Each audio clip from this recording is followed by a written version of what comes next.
When we first moved into Maplewood Estates, I truly believed we had found our forever home. It wasn't just the house, it was the whole vibe of the place. The streets were lined with perfectly trimmed hedges, and every lawn looked like it belonged in a magazine. Even the air smelled fresh, like someone had bottled up springtime and sold it to the highest bidder. My husband, Mark, joked that it felt like living inside a TV commercial for suburban bliss. Stepford meets suburbia, he called it. But honestly, I didn't care about his jokes. All I cared about was how safe and calm everything felt. For the first time in years, I could picture our kids growing up here, riding bikes down quiet cul-de-sacs, playing catch in the backyard without a worry in the world.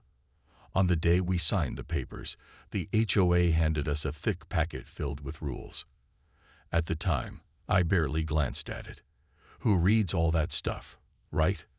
I flipped through it while sitting on our new porch, sipping coffee and admiring the view. There were pages and pages of guidelines. What color your mailbox could be, how tall your grass could grow, even when you were allowed to put up holiday decorations. Some of it made me chuckle. No clothes lines. Seriously, who cares if people hang their laundry outside? But I shrugged it off. If these little rules kept the neighborhood looking so perfect, then fine. Rules are rules. For the first few months, life was good. We settled into a routine. I planted a cheerful sunflower garden in the front yard because, well, why not? Sunflowers make people happy, or so I thought.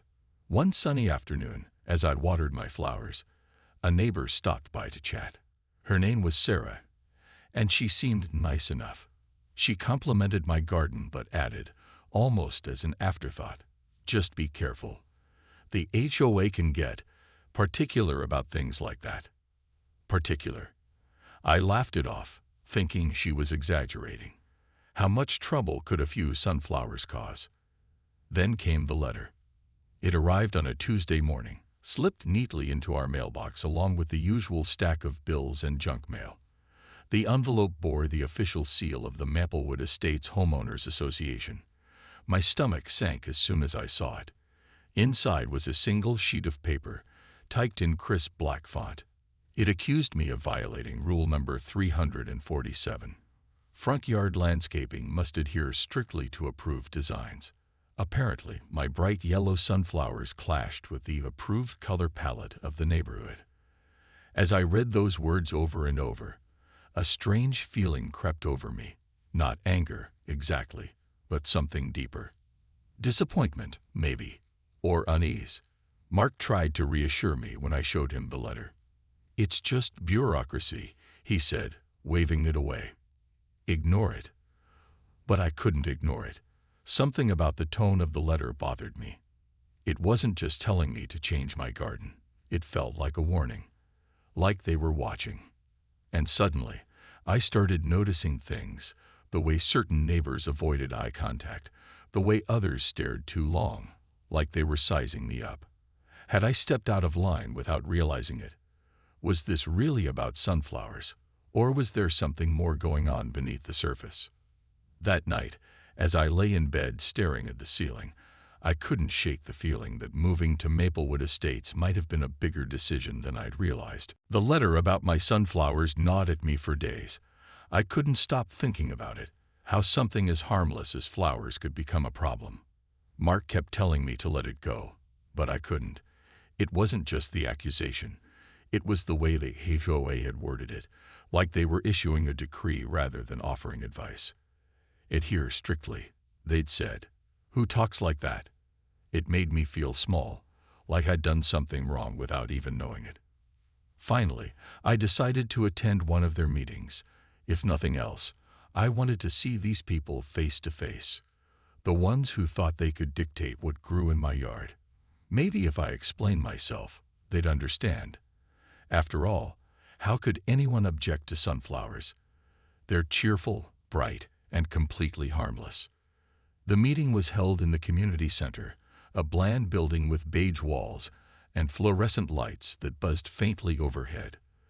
The room smelled like bleach mixed with stale coffee. Folding chairs were arranged in neat rows facing a small stage, where a banner hung proudly, Maplewood Estates HOA, maintaining excellence together. About 20 residents sat scattered throughout the space, some chatting quietly while others scrolled on their phones. Everyone looked so normal, like soccer moms and dads you'd pass in the grocery store without a second glance. But there was something unsettling about the atmosphere too, a kind of forced politeness, like everyone was putting on a show. At the front of the room stood Cheryl Hargrove, the HOA president. She was impossible to miss. Tall and sharp-featured, she carried herself with an air of authority that bordered on intimidating.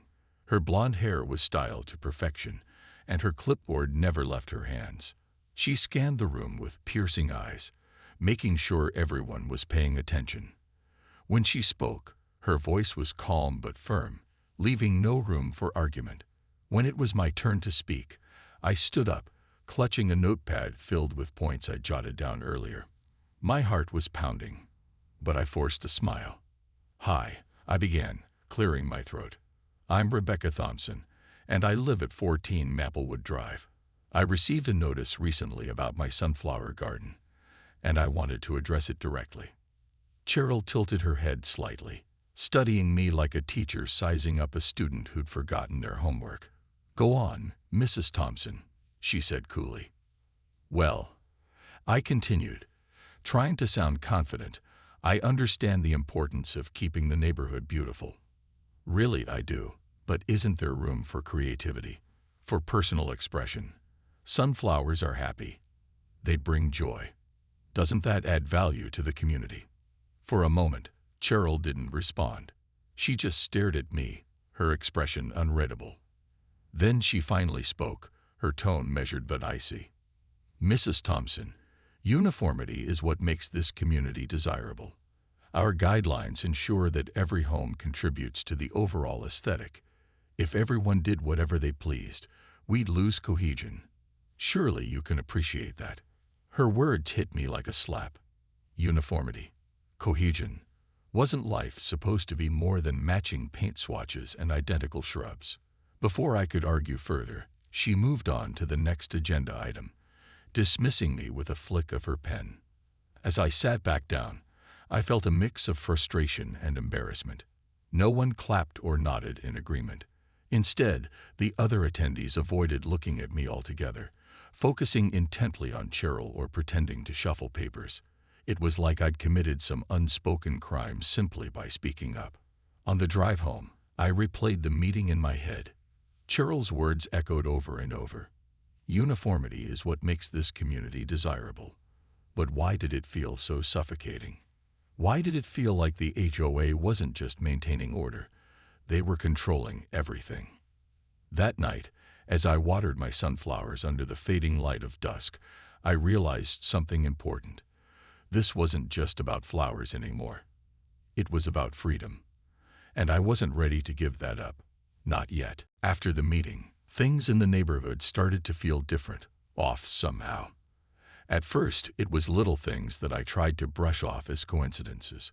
A flyer appeared taped to my front door one morning, warning me about potential violations without giving any specifics. The wording was vague, almost threatening.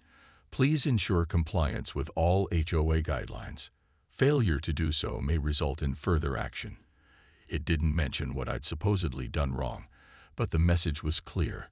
They were watching. Then came the dead crow. I found it on my doorstep 2 days later, its lifeless body wrapped neatly in a ribbon. Attached to the ribbon was a small card with a single word scrawled across it: "Conform." My hand shook as I stared at it, unsure whether to laugh or cry. Who does something like this? Was this supposed to scare me into submission? Because if it was working, at least a little. Mark thought it was some kind of prank, maybe even kids messing around. "It's probably nothing," he said, though his voice lacked conviction. He helped me clean up the mess and told me not to overthink it. But how could I not? Every time I stepped outside after that, I felt eyes on me. Neighbors who used to wave hello now avoided making eye contact. Conversation stopped abruptly when I walked by. Even Sarah, the friendly woman who'd complimented my garden weeks earlier, seemed distant whenever I saw her. One evening, I decided to confront her. We hadn't talked much since the meeting, and I missed having someone to confide in. "Hey, Sarah," I said, catching her as she unloaded groceries from her car. "Do you have a minute?" She hesitated before nodding, glancing around like she didn't want anyone to see us talking. "Sure," she said quietly, closing her trunk. "What's up?" "I don't know. Everything feels weird lately," I admitted, lowering my voice. "People are acting strange, and then there's the crow. Did you hear about that?" Sarah shifted uncomfortably, clutching her grocery bags tighter. "Look, Rebecca, I don't think you should take this personally. They're just trying to send a message." "They," I repeated, frowning. "Who's they?" She glanced over her shoulder again, her expression uneasy. "Just be careful, okay? This neighborhood, it's not always what it seems." Her cryptic warning left me more confused than ever. What did she mean? And why was she so afraid to say anything outright? As I watched her hurry inside, I couldn't shake the feeling that she knew more than she was letting on. Things only got worse from there. New signs started popping up near the mailboxes, reminding residents to report suspicious activity. Security patrols became more frequent, their cars lingering suspiciously outside my house. One afternoon, I caught a glimpse of Cheryl Hargrove walking down the street with another neighbor, both of them glancing toward my yard before quickly looking away. It was subtle, but deliberate, like they were marking me as someone to keep an eye on. The isolation grew heavier each day. Without realizing it, I'd become the outsider. Friends stopped inviting me to book club meetings or coffee dates. Kids who used to play with mine suddenly had other plans. Even the mailman seemed reluctant to linger too long at my mailbox. The once welcoming neighborhood now felt hostile, like I'd crossed some invisible line and wasn't welcome anymore. Late one night, unable to sleep, I sat by the window staring out at the darkened street. The sunflowers swayed gently in the breeze, still standing tall despite everything. For a moment, I considered tearing them out, just to make it all stop. But then I thought about what Cheryl had said at the meeting, about uniformity and conformity, and realized I couldn't give in. Not yet. If I let them win, what would be next? Would they dictate every aspect of my life, until I blended into the background, indistinguishable from everyone else? As dawn broke and sunlight spilled over the horizon, I made a decision. I wouldn't back down, not without finding out exactly what I was up against. Whatever secrets this neighborhood held, I was determined to uncover them. The anonymous email arrived late one night, its subject line stark and chilling. Final warning. I was sitting at the kitchen table, scrolling through my phone while Mark dozed off on the couch in the living room. The kids were already asleep upstairs, their soft breathing the only sound breaking the quiet of the house.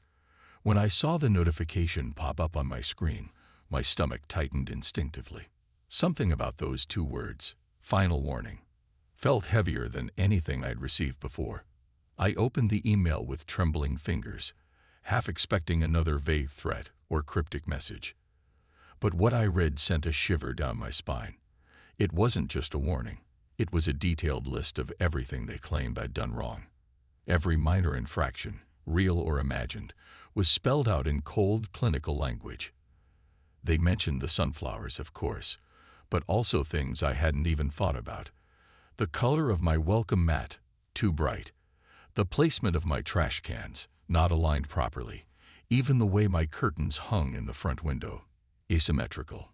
Each item was accompanied by timestamps and photos, as if someone had been documenting my every move for weeks. But it wasn't the accusations that scared me the most. It was the tone.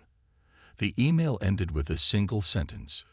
Failure to comply will result in consequences beyond your control. Beyond my control.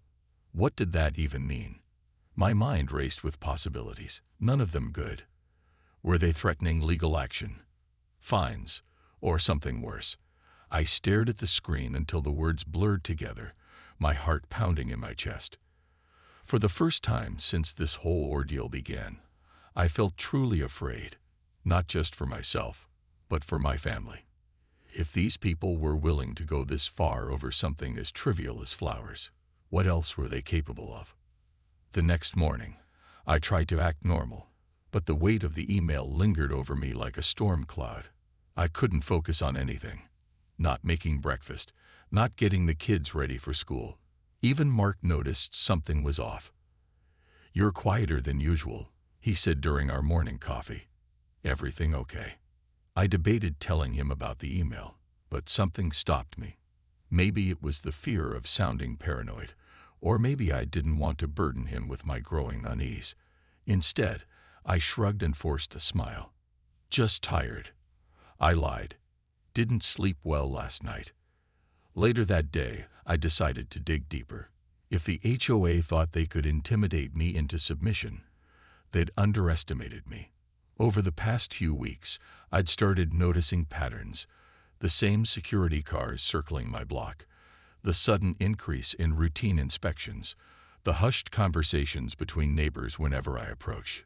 Something bigger was going on here, and I needed answers.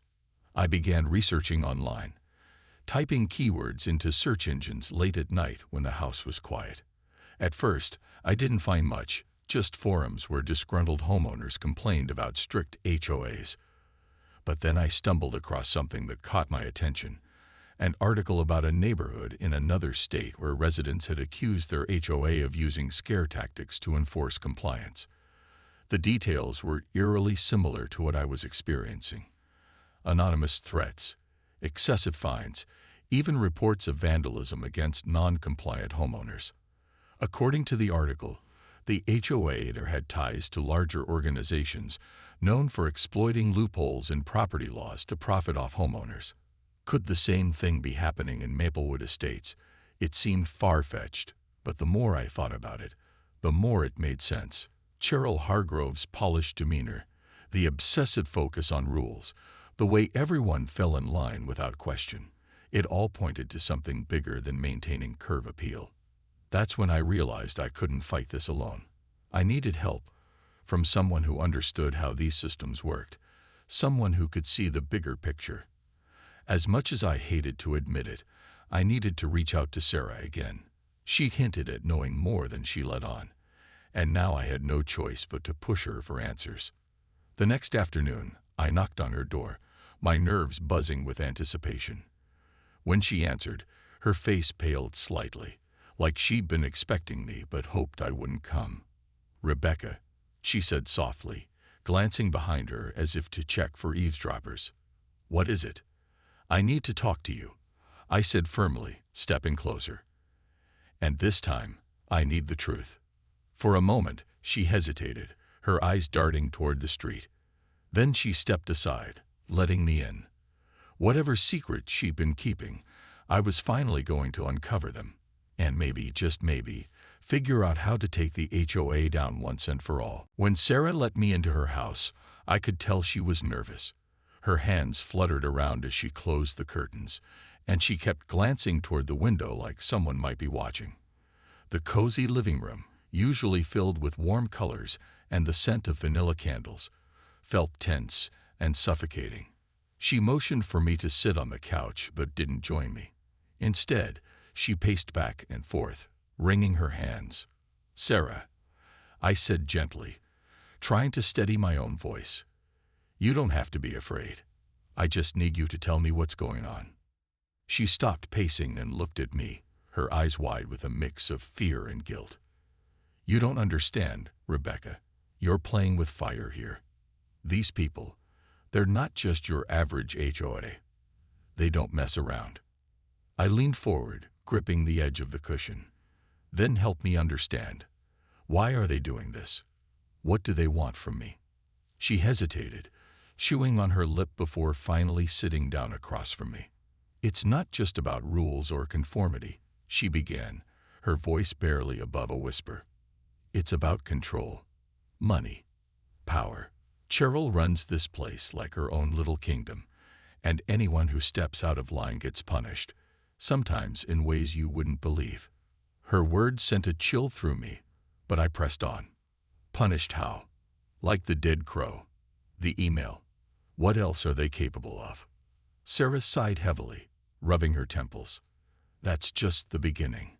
A few years ago, there was a family who refused to pay some ridiculous fine for having a tree that was too tall. One night, their garage caught fire. They claimed it was an accident, but no one really believed them. Another time, a man tried to fight the HOA over his property taxes. His car ended up totaled in a hit-and-run the next week. People leave after stuff like that happens. They sell their homes and move away, too scared to stay. My stomach churned as I listened. This wasn't just intimidation. It was calculated cruelty. And yet, part of me still struggled to believe it. How could something so sinister exist right under our noses? What about you? I asked softly. Why haven't you left? Her face crumpled, and for a moment, she looked like she might cry. Because I have nowhere else to go. My husband lost his job last year, and we can barely afford the mortgage as it is. If we sold now, we'd lose everything. So I keep my head down, follow the rules, and hope they leave us alone. Her confession hit me hard. For all her warnings, Sarah wasn't some conspirator in Cheryl's schemes. She was a victim, just like me. Only difference was, she'd given up fighting long ago. Before I could respond, she stood abruptly and walked over to a drawer near the kitchen. She pulled out a folded piece of paper and handed it to me.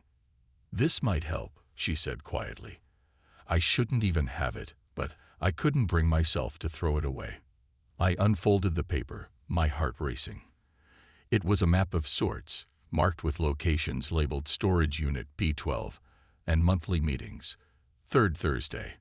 Beneath it were handwritten notes, names, dates, amounts of money exchanged. What is this? I asked, staring at her. It's where they meet, she whispered.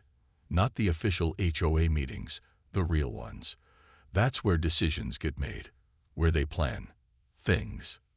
Things. I echoed, dread pooling in my chest. She nodded grimly. Just be careful, Rebecca. If they find out you know about this. Her warning hung in the air between us, heavy and unspoken. I thanked her quickly, folding the paper and slipping it into my pocket. As I left her house, I couldn't shake the feeling that I'd stepped onto a path I couldn't turn back from. The drive home was a blur, my mind spinning with questions. Who exactly were these people? What had I stumbled into? But beneath the fear was a spark of determination. Whatever secrets lay hidden in Storage Unit B12, I was going to uncover them. Because one thing was clear now. This wasn't just about sunflowers anymore. It was about standing up for myself and everyone else trapped in Cheryl's web of manipulation. And if that meant risking everything, so be it. Armed with Sarah's map and the knowledge that something far darker lurked beneath the surface of Maplewood Estates, I knew I had to act carefully. The HOA wasn't just a group of overzealous rule enforcers. They were organized, methodical, and dangerous. If they found out I was onto them, there was no telling what lengths they'd go to silence me. So I decided to play along for now. The next day, I made a show of cutting down my sunflowers. It broke my heart to see those bright yellow blooms lying limp on the ground, but I told myself it was temporary. Mark watched from the porch, his brow furrowed in confusion. "What are you doing?" he asked. "I'm giving them what they want," I said, forcing a sigh. "Maybe then they'll leave us alone." He didn't look convinced, but he didn't argue either. Later that evening, I drafted a letter addressed to Cheryl Hargrove, announcing my intention to sell a house and move out of state. I poured every ounce of frustration into making it sound convincing. After recent events, I've come to realize this neighborhood isn't the right fit for our family. I even threw in a few fake tears when I handed it to her at the next HOA meeting, claiming the stress had become too much. Cheryl studied the letter with an unreadable expression before offering me a tight smile. "We're sorry to see you go, Mrs. Thompson," she said smoothly. "Perhaps your experience will serve as a lesson to others about the importance of compliance." Her words stung, but I swallowed my anger and nodded, playing the role of the defeated homeowner perfectly. As I left the meeting, I noticed a flicker of relief in some of the neighbors' eyes, like they'd been holding their breath, waiting to see how this would play out. For the first time in weeks, I felt invisible again, which was exactly what I wanted. That weekend, I began staking out the storage facility marked on Sarah's map. It was tucked away on the outskirts of town, surrounded by chain-link fences and dimly lit parking lots. Late one night, bundled up in a hoodie and carrying a pair of binoculars, I parked a safe distance away and waited. Around midnight, cars started pulling in. Familiar ones. Chlorine Carl from down the street, Mrs. Peterson, who always complained about noise levels, and Cheryl herself all filed inside Unit B12. Their voices carried faintly through the stillness, sharp and urgent. I crept closer, careful to stay hidden behind a row of dumpsters, using a small listening device I'd borrowed from a friend, who thought I was working on a school project. I pressed it against the thin metal wall of the unit. What I heard chilled me to the bone. They weren't just talking about landscaping violations or holiday decorations. They were discussing finances, large sums of money funneled through association fees, offshore accounts, and bribes paid to local officials to keep their operations under wraps. One voice suggested increasing fines for non-compliant residents, while another argued for more aggressive tactics to maintain control. "They need to understand we mean business," Cheryl said firmly. "No exceptions." As I listened, piecing together their scheme, I realized just how deep this went. This wasn't just about maintaining property values. It was a full-blown racket, disguised as suburban orderliness. And if anyone dared to question it, they were silenced, one way or another. By dawn, I had enough evidence to bring them down, or at least start building a case. I sent encrypted files to a trusted journalist friend who specialized in exposing corruption, ensuring backup would arrive soon. But before I could step away, Cheryl appeared outside the unit, locking up for the night. She paused, scanning the shadows suspiciously, and for a moment, I thought she'd spotted me. Instead, she muttered something under her breath and walked back to her car. That's when I stepped forward, letting my presence be known. "You think you're untouchable," I said, my voice steady despite the adrenaline coursing through me. "But you're not. You picked the wrong person to mess with." Cheryl froze, her eyes narrowing as recognition dawned. Behind me, sirens wailed in the distance. The cavalry was coming. Whatever happened next, I knew one thing for certain. The walls they'd built around Maplewood Estates were about to crumble. Cheryl's face went pale as she realized I'd been listening. For a moment, she just stared at me, her sharp features twisting into something ugly. Anger mixed with panic. "You have no idea what you're dealing with," she spat, taking a step back toward her car. "No one crosses us and walks away." I stood my ground, clutching the recording device in my pocket like a lifeline. "Watch me," I shot back, my voice steady despite the fear bubbling inside me. Behind me, the sound of sirens grew louder, cutting through the quiet night air. Backup was close now, so close that Cheryl must have heard it too. Her eyes darted between me and the road, calculating her next move. But there was nowhere for her to run. The parking lot was empty except for the cars belonging to her cronies, who were still inside the storage unit. Before she could make a break for it, headlights flooded the area as police cruisers screeched to a halt around us. Officers spilled out, weapons drawn, shouting orders to get on the ground. Cheryl hesitated, her composure cracking for the first time since I'd met her. Then, reluctantly, she raised her hands and dropped to her knees. Inside the storage unit, chaos erupted as officers stormed in.